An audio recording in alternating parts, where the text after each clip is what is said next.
The day when America was changed forever. The incident that started all the conspiracy theories.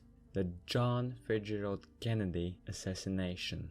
The President of the United States at the time was assassinated on November 22nd, 1963 at 12:30 p.m. while on a campaign in Dallas. He was traveling in an open-top limousine with his wife and the Texas governor.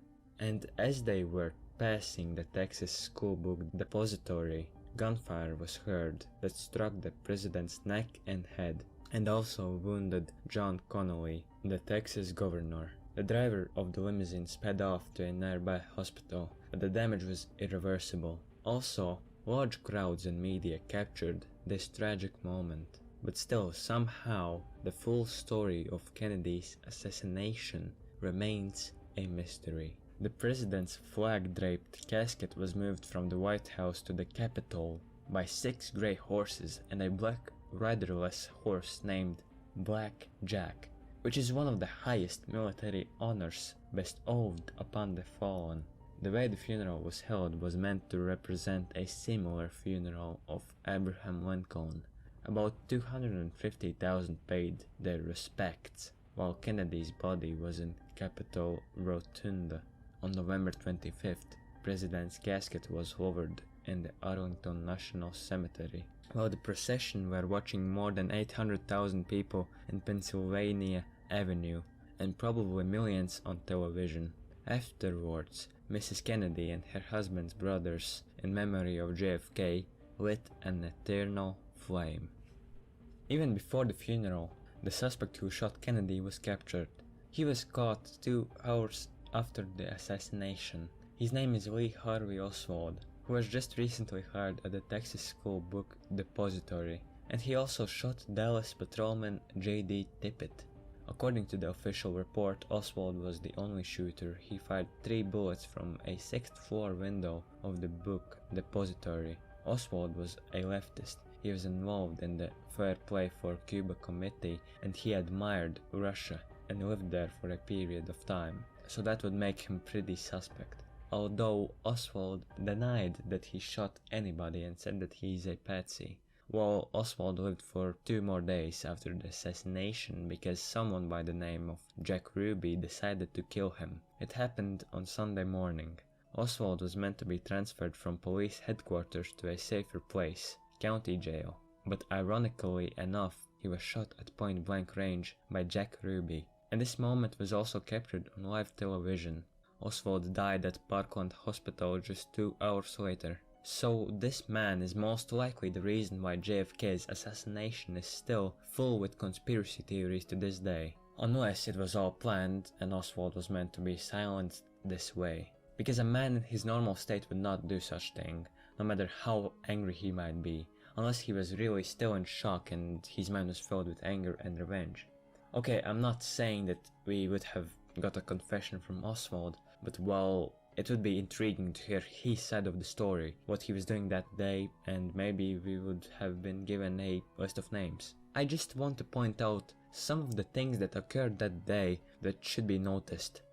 The 3 tramps, the 3 men that were arrested the day JFK was assassinated as possible suspects. The problem is, they were never identified to the public. They were taken to sheriff's office and questioned, but the arrest records had disappeared, if there were any records in the first place.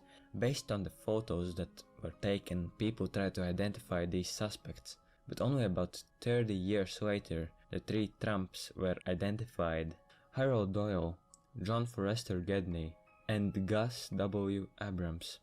Babushka Lady, an unidentified woman who was present during the JFK assassination and was wearing what looked like a Russian headscarf. Eyewitnesses say that she was taking pictures of the president, and even after shooting took place, most of the people took cover while she was still standing there on the grass between Elm and Main Streets with a camera. And she is visible on other films that captured the assassination, but her footage has never been found because she has never been identified. Some say she was a Russian spy, others say an assassin holding a camera gun, a Secret Service agent, or a man dressed as an older woman for whatever reason. and possibly people mistook for the camera to actually be binoculars. Badgeman, a unknown figure that was captured on Mary Mormont's camera, standing behind a stockade fence, wearing what looks like a police uniform, and there is a bright spot on the photo, which resembles a badge. Over the years, more conspiracy theories were made on this finding, suggesting that Oswald was not the only killer, and that the badge man is also somewhat guilty. Of course, it might be a camera glitch or a lucky reflection of sunlight from a glass bottle. The Umbrella Man, a figure who appears in some of the JFK assassination films, who was actually identified as Louis Stephen Witt.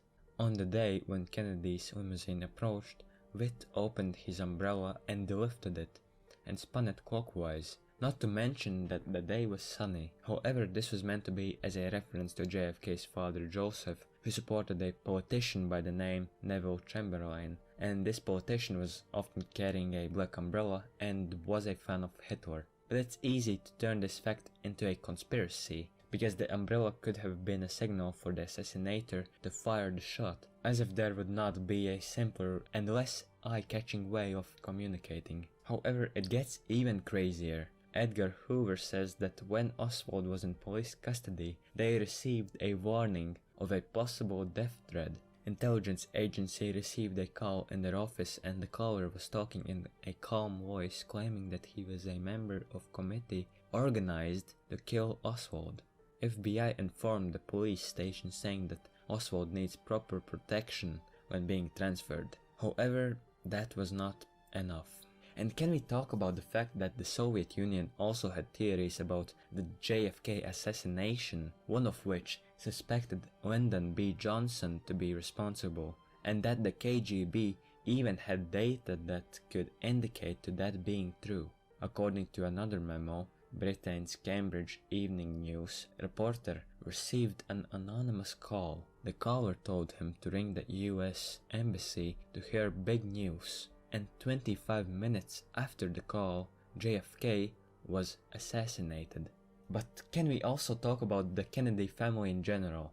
Robert Kennedy, JFK's brother, also came with political background. He was US Attorney General, but after JFK's assassination, he resigned. However, Robert slowly set his sights on running as the US presidential candidate, and he received a lot of support. Many people perceived RFK to be capable of uniting the US citizens. He won California's primary and received Democratic nomination and was set to face off Richard Nixon in the general election. Kennedy was on his way to exit the Ambassador Hotel when Sirhan stepped forward and quickly fired several shots that hit RFK. And unfortunately he died the next day. And that is another Kennedy that was assassinated.